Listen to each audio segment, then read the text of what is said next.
Okay folks, this is your week 7 introduction video.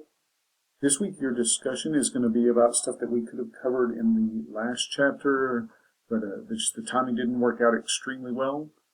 But it also can work in this module as well. We're going to talk about dating.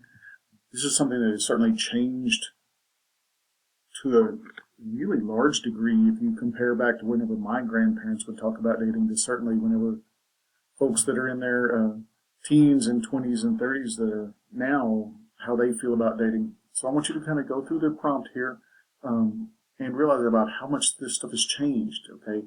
Do we expect the same things from people when they go out on dates at 16 or 21 or 35 or 70? And if it's different at 21 versus 35, where does it start to change? Or is it different, or is it the same at 16 and 70? Are we comfortable with that?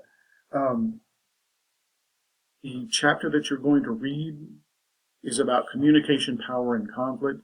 Please realize that all relationships certainly have communication, they all have power, and eventually they will all have conflict. It's how we can properly handle these issues that allow us to have healthy relationships, or do they evolve into unhealthy relationships and things like that.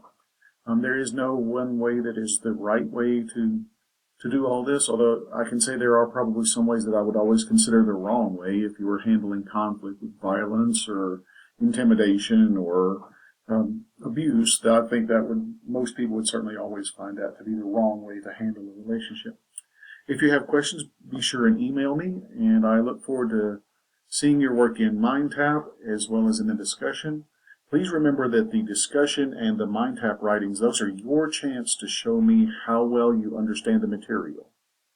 Please incorporate what you're reading in the chapters into your answers there so that you can receive as many points as possible. Thanks again and have a nice day.